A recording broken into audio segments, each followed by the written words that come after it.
Shalom Alehim, berjumpa lagi dengan saya pada perenungan hari ini, hari Minggu tanggal 8 Oktober 2023. Kembali saudara di pagi yang cerah ini, marilah kita meminta syukur di dalam doa kepada Tuhan Allah kita. Dan berilah senyuman dan sapaan kepada sesama kita. Kita awali perenungan pagi hari ini dengan tanda kemenangan kita dalam nama Bapa dan Putra dan Roh Kudus. Amin. Jadilah penggarap-penggarap yang baik. Bacaan liturgi hari ini diambil dari bacaan pertama kitab Yesaya 5 ayat 1 sampai dengan 7, bacaan kedua Filipi 4 ayat 6 sampai dengan 9, dan Injil Matius 21 ayat 33 sampai dengan 43. Saudaraku, Injil hari ini berbicara tentang perumpamaan kerajaan sorga yang digambarkan sebagai kebun anggur. Tujuan seseorang menanam anggur tentunya untuk mendapatkan buah anggur itu. Kita juga menghendaki buah sebagai hasil dari investasi kita. Jadi, kita dapat mengartikan bahwa alasan Allah mendirikan kerajaannya adalah untuk mendapatkan buah-buah rohani dari kita. Kita harus mengerti terlebih dahulu siapa yang dimaksud dengan tuan pemilik kebun anggur maupun penggarap-penggarap ini, saudara. Tuan tanah dalam perikop ini adalah Tuhan sendiri yang membuka kebun anggur, yaitu umat Israel. Dapat kita lihat di dalam Yesaya 5 ayat 7. Kita juga mengingat perkataan Yesus, "Akulah pokok anggur yang benar dan Bapakulah pengusahanya." Yohanes 15 ayat 1. Tuhan telah memilih umat Israel sebagai umat pilihan. Seperti kebun anggur yang dijaga dengan tembok, melengkapi dengan seluruh perlengkapan menara jaga pemeras anggur sehingga perkebunan anggur itu dapat berjalan dengan baik. Dengan kata lain, saudaraku, Tuhan telah melakukan bagiannya dengan sebaik-baiknya, dan kemudian Tuhan menitipkan umat Israel, yaitu kebun anggur ini, kepada para pemimpin-pemimpin agama, para imam ahli Taurat yang diumpamakan dengan para penggarap. Mereka dipercayakan oleh Tuhan untuk menggembalakan umat Israel sehingga mereka dapat hidup sesuai dengan firman Tuhan atau dapat menghasilkan buah yang melimpah. Untuk dapat menghasilkan buah yang melimpah ini diperlukan kerja keras dari penggarap-penggarap ini, termasuk mencangkul agar tanah menjadi gembur, mencabut tanaman liar, meranting atau membuang ranting-ranting yang mati dan yang tak berguna.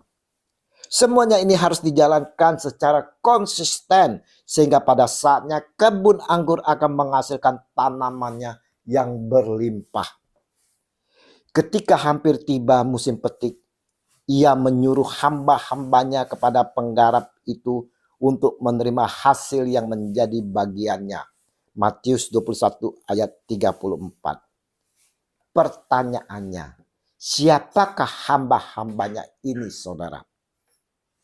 Mereka adalah para nabi-nabi dalam perjanjian lama yang dapat kita sebutkan di sini, misalnya Yesaya, Yeremia, Yeskiel, dan lainnya. Para penggarap para penggarap atau ahli Taurat atau kaum Farisi memperlakukan para nabi ini dengan kasar, saudara.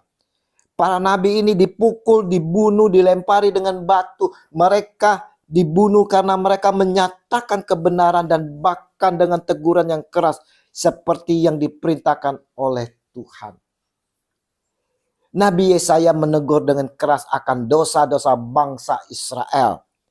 Menurut tradisi akhirnya dibunuh dengan digergaji atas perintah Raja Manase. Kita dapat lihat di dalam Ibrani 11 ayat 37. Nabi Yeremia dibunuh dengan dilempari batu. Nabi Yeskiel, Nabi Mika, Nabi Amos, Nabi Zakaria juga mempunyai nasib yang sama, yaitu dibunuh dan menjadi martir di dalam perjanjian lama. Kita lihat Yohanes Pembaptis juga mengalami nasib yang sama, saudara, yaitu dibunuh dengan dipenggal kepalanya. Yesus menyampaikan Injil hari ini. Tetapi penggarap-penggarap itu menangkap hamba-hambanya itu. Mereka memukul yang seorang, membunuh yang lain dan melempar yang lain pula dengan batu. Matius 21 ayat 35. Akhirnya, saudara, ia, yaitu Tuan pemilik kebun anggur, menyuruh anaknya kepada mereka, katanya, anakku akan mereka segani. Matius 21 ayat 37. Siapakah anakku di sini, saudara? Ya, Yesus Tuhan kita, saudara. Allah sendiri yang memiliki kebun anggur itu, saudara, menyuruh anaknya, putranya yang tunggal, yaitu Yesus Kristus, untuk datang ke dunia ini. Apa yang dilakukan oleh kaum Farisi dan tua-tua? Mereka melihat bahwa Yesus telah melakukan begitu banyak mukjizat yang menjadi suatu tanda bahwa dia dipandang sebagai nabi.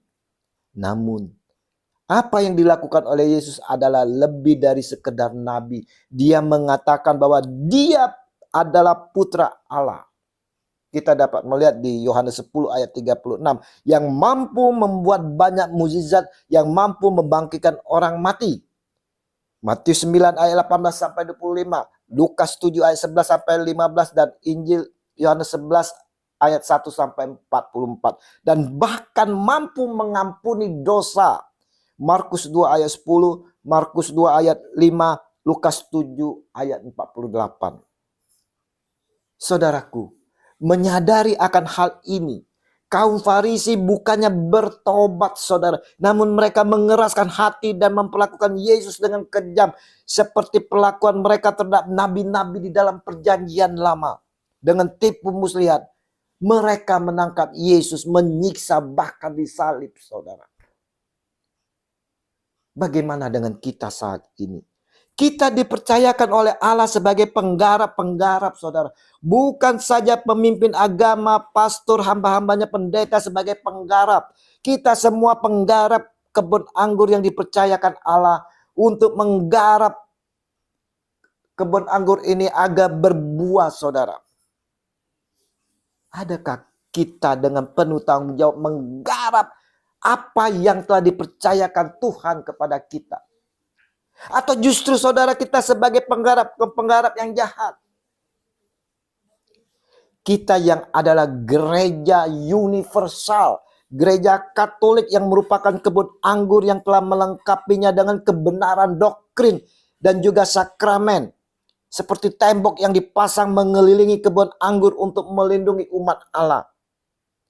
Kristus juga telah mendirikan menara jaga, yaitu magisterium gereja, sehingga tidak ada yang tersesat. Tinggal kita sekarang, saudara, yang merupakan bagian penggarap-penggarap atau pekerja kebun anggur itu. Apakah kita dapat melakukan pekerjaannya ini secara konsisten dan terus-menerus, sehingga pada waktunya anggur yang murni, manis, dan semerbak dapat dihasilkan.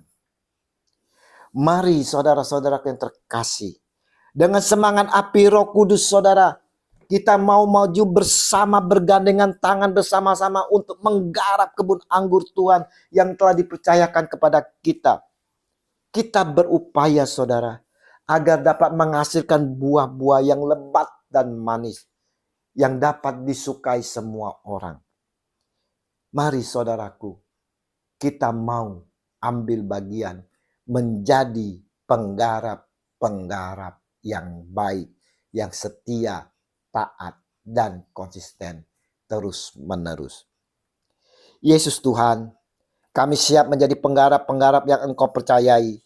Berkat bimbingan dan pimpinan Roh Kudus, kami dimampukan untuk menjadi penggarap yang baik, sehingga dapat menghasilkan buah-buah yang baik dan manis. Amin.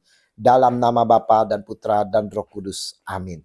Selamat berhari Minggu. Mari kita mempersiapkan hati kita bersama keluarga kita untuk menyambut Tuhan kita di dalam perjamuan Ekaristi.